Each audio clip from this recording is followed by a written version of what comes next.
आज बात हो रही है अजपा जाप की, तो आज अजपा जाप पर ही बात करते हैं। आपके कुछ प्रश्न थे भी, उन प्रश्नों को भी उठा लेते हैं कि अजपा जाप किसे कहते हैं, ये सिद्ध कैसे होता है, जाप को अजपा जाप में कैसे कन्वर्ट करते हैं, ये भी आप जानेंगे।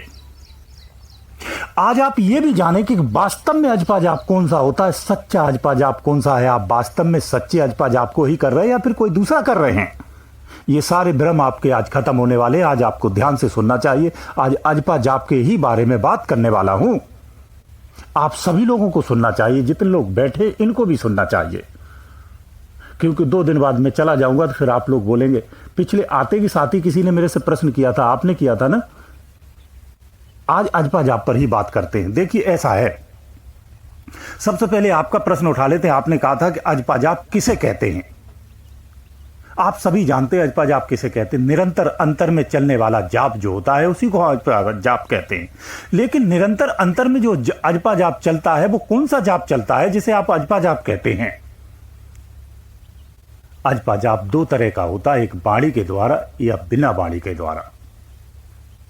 तो दोनों लास्ट में अजपा में ही कन्वर्ट होते हैं, लेकिन वास्तविक अजपा जाप कहां है, यही भ्रम की स्थिति है। इसे आज आप जानिए, पहचानिए, इस भ्रम को दूर करिए, बहुत आवश्यक है आपके लिए। बहुत सारे लोग अजपा जाप के नाम से तमाम जापों को करते रहते हैं, भ्रमित होते रहते हैं। जाप सभी अच्छे होते हैं, सबका परिणाम अच्छा आता है, ये मैं पुनः कहता हूं। लेकिन हमें जिस मार्ग के लिए जाना है उसका जाप करना बहुत आवश्यक है। इसीलिए वास्तविक और सच्चे अजपा जाप को जानना आवश्यक है, जिसे आपको जानना चाहिए। तो श्वासों के माध्यम से जो अंतर में निरंतर चलता है, जो शब्द रहते हैं, वही सच्चा अजपा जाप है, ये ध्यान रखना। अजपा जाप 2 तरह के होते हैं। अब मैं इनसे विस्तार से समझाता हूं तो अच्छे से समझ में आएगा। एक जिह्वा से किया जाने वाला जप, दूसरा बिना जिह्वा के किए जाने वाला जप, यानी जिसमें जिह्वा का प्रयोग नहीं होता है। ऐसा भी जप है जिसमें बाणी नहीं प्रयोग होती है और जप होता है। एक में बाणी का प्रयोग होता है, जिह्वा चलानी पड़ती है, वो जप होता है। बिना जिह्वा के भी और जिह्वा से भी दोनों जाप फलीभूत होते हैं, मैं पुनः कहता हूं। लेकिन दोनों का अर्थ अलग है, दोनों के प्रभाव अलग हैं, दोनों के क्षेत्र अलग है, दोनों की उपलब्धियां अलग हैं। इसलिए इनको जानना बहुत आवश्यक हो जाता है। सबसे पहले जिह्वा जाप की बात कर लेते हैं, कि जो कि सभी सामान्य रूप से हर व्यक्ति इसी पर निर्भर है और इसी को जाप करता है। तो इसलिए मैं सबसे पहले इसी की बात करूंगा। जिह्वा जो जाप होता है ये 2 रूपों में होता है और इसके भाग 3 होते हैं, वाचिक, उपांशु और मानसिक। 2 रूपों में कैसा होता है, 2 रूपों में बाणी का शब्द जो होता है वो 2 रूपों में ही प्रयोग होता है, कि एक निगेटिव के लिए, एक पॉजिटिव के लिए। यानी एक निगेटिव एनर्जी को जागृत करने के लिए, पॉजिटिव एनर्जी जागृत करने के लिए। कोई शत्रु मारण के लिए इसे प्रयोग करता है, कोई परमात्मा प्राप्ति के लिए इसका प्रयोग करता है। एक स्वार्थ के लिए होता है, एक परमार्थ के लिए होता है। दोनों के लिए इसको जाप किया जाता है, 2 रूपों में ही इसका प्रयोग भी किया जाता है। सिद्ध कैसे करते हैं इस जाप को, और अजपा जाप से ही अजपा में कैसे कन्वर्ट होता है, अब इन प्रश्नों का आंसर समझ लीजिए। देखिए जो मैं बताने जा रहा हूं उसमें दोनों का आंसर निकलता है। बाणी जो जप होता है वो 3 तरह से, 3 रूपों में से सिद्ध किया जाता है। 3 पहलू होते हैं, इस तरह से ही समझ लीजिए। पहला वाचिक जाप होता है। जब इसकी हम शुरुआत करते हैं तो वाचिक से शुरुआत करते हैं, वाचिक का जाप करते हैं। लगभग इसका कोर्स 41 दिन का होता है और लगभग 1 लाख इसका जप करना होता है। जब वाचिक का 1 लाख जप हो जाता है तो फिर उपांशु में करते हैं। उपांशु कैसे करते हैं, मुख से आवाज नहीं आनी चाहिए। आप जब जाप करते हैं बाणी चलती है, जिह्वा चलती है, परंतु आवाज मुख से नहीं आती है, इसे हम उपांशु जप कहते हैं। वाचिक से श्रेष्ठ उपांशु होता है, इसका प्रभाव उससे अधिक होता है। उपांशु का भी कोर्स सेम है, उतना ही होता है जितना वाचिक का होता है। यानी 1 लाख इसे भी करना होता है, 41 दिन लगभग इसका भी टाइम होता है। जब यहां आप जाप कर लेते हैं, जब उपांशु आपका 1 लाख होता है तो ये अंतर में मानसिक जाप में कन्वर्ट हो जाता है। फिर आपको मानसिक जाप करना होता है। जब मानसिक जाप में आपकी स्थिति आती है तो अंदर में निरंतर से ये स्वतः से चलने लगता है, बल्कि वाचिक जाप से ही प्रारंभ हो जाता है। ये इतना मैच्योर हो जाता है कि अपने आप सोते से ही अंदर में चलता रहता है। आप बातचीत करते रहेंगे, ये सोते से अंदर में चलने लगता है। लोग इसी को अजपा जाप कहते हैं, लेकिन वास्तविक अजपा जाप इससे भिन्न होता है, ये समझ लेना। जब मानसिक जाप में आप कन्वर्ट होते हैं तो मानसिक जाप 1 लाख 2 बार जप करना होता है। पहला 1 लाख जो जप होता है वो आप चाहे 15 दिन में कर ले या 20 दिन में या 41 दिन में कर ले, ये सिद्ध हो जाता है आपने जिस मंत्र का भी जाप प्रारंभ किया था, चाहे वो वेद विदित हो या किसी गुरु के द्वारा दिया हुआ हो। जब ये मानसिक जाप आप करते हैं तो ये 1 लाख जप होने पर सिद्ध हो जाता है। सिद्ध होने पर अब इसको प्रयोग के लिए तैयार करने के लिए फिर से 1 लाख जप करना होता है। जप को सिद्ध करना और प्रयोग करने की यही विधि है जो विधियां साधक पूछते रहते हैं, उनके लिए भी ये यहाँ आंसर मिल जाता है। बहुत उपयोगी बात उनके लिए है। दोबारा जब उसका जाप करते हैं 1 लाख का, तो आपका प्रयोग के लिए पूर्ण रूप से तैयार हो जाता है। सिद्ध होने के बाद प्रयोग के लिए भी ये तैयार हो जाता। इस तरह से ये प्रयोग में लाया जाता है। अब आपका मंत्र पूर्ण रूप से तैयार हो चुका है।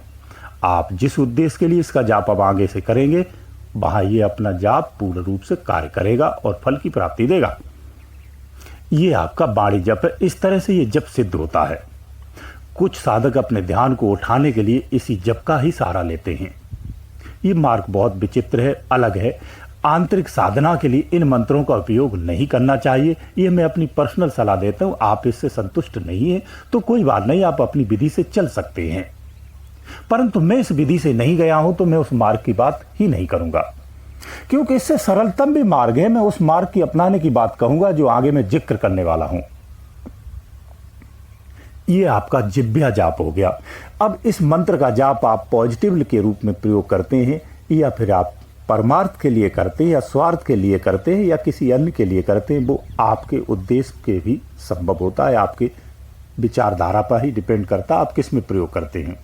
दूसरा जो जाप होता है अजपा जाप कहते हैं। इसे केवल अजपा जाप ही कहते हैं। ये बिना जिह्वा का जाप होता है। इसमें जिह्वा का प्रयोग तनिक भी नहीं होता है। पहला जो बाणी जो जाप था वो कर्ता भाव से था। ये जो अजपा जाप है ये दृष्टा भाव से किया जाता है, क्योंकि बाणी के परे का जाप है तो दृष्टा भाव में ही किया जाता है। जब बाणी के भाव में इसका जाप हम करते हैं तो ये जाप बाणी जाप से अधिक प्रभावशाली होता है, अधिक सरल होता है और अधिक श्रेष्ठ होता है। यही वास्तव में सच्चा जप है, यही सत्य जप भी है।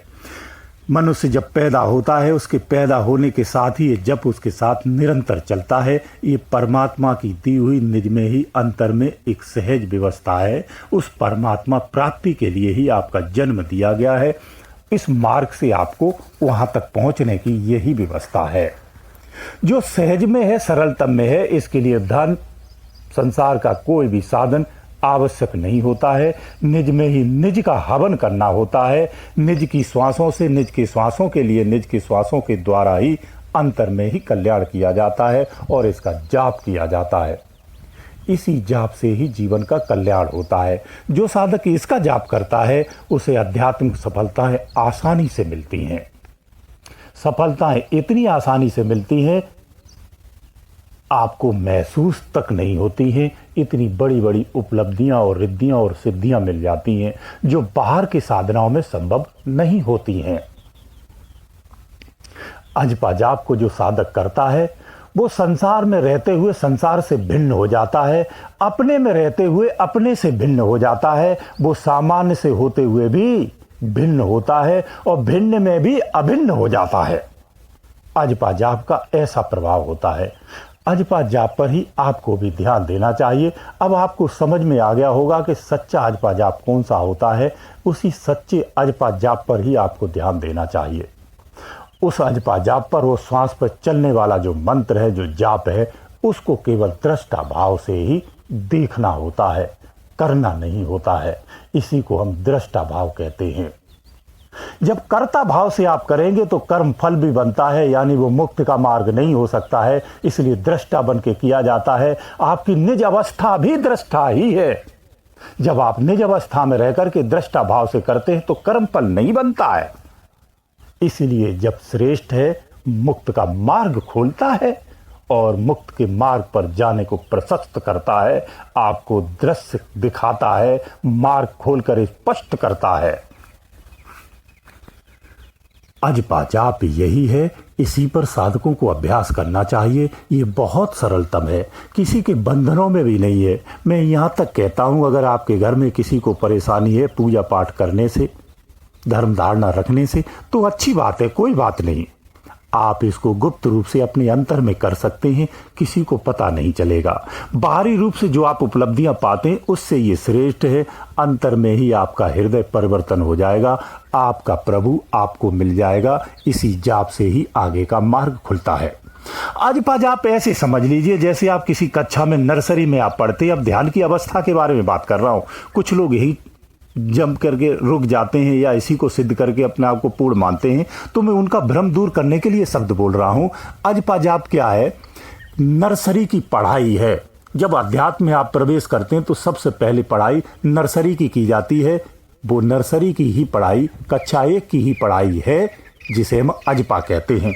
अजपा के पूर्ण होने पर भी आप ध्यान साधना का आगे का सफर प्रारंभ करते हैं, जिसमें आसानी से होता है। ऐसे साधकों की ना तो आंत सूजती है, ना आंखें लाल होती हैं, न सिर में पीड़ा होती है, न तो शरीर उनका टेढ़ा होता है, न गर्दन टेढ़ी होती है, न हाथ हिटते हैं उनके, न भयभीत होते हैं, न डरावनी सपने आते हैं। ये कुछ नहीं आता है। ये सब इसी वजह से होता है, जो लोग जप का अभ्यास नहीं करते हैं, सुमिरन नहीं करते हैं और सीधा ध्यान करने लगते हैं, फिर ध्यान में जो उपलब्धियां मिलती हैं उन्हें नहीं समझ पाते हैं। कोई ब्लॉकेज बताता है, कोई कुछ बताता है। ये सब विद्वानी भाषा है। आप फिजिकली उतरिए और फिजिकली बात को समझिए। जब आप अंतर में उतरेंगे तो सारी चीजें स्पष्ट होती हैं, अपनी ही एनर्जी से सारी चीजें सही होती चली जाती हैं। इसलिए पहले सुमिरन करना सीखिए, और सुमिरन का मतलब यही अजपा जाप पर ही अभ्यास करना होता है। जो इस तरह से चलता है उसे सुते से ही उपलब्धियां मिलने लगती हैं। बहुत सारे संशय आपके यहीं समाप्त हो जाते हैं। आप भ्रमित नहीं रहते अध्यात्म में, सारी तस्वीर स्पष्ट होने लगती है। आप एक स्वच्छ और पवित्र साधक बन जाते हैं। यह अजपा जाप का ही कमाल है।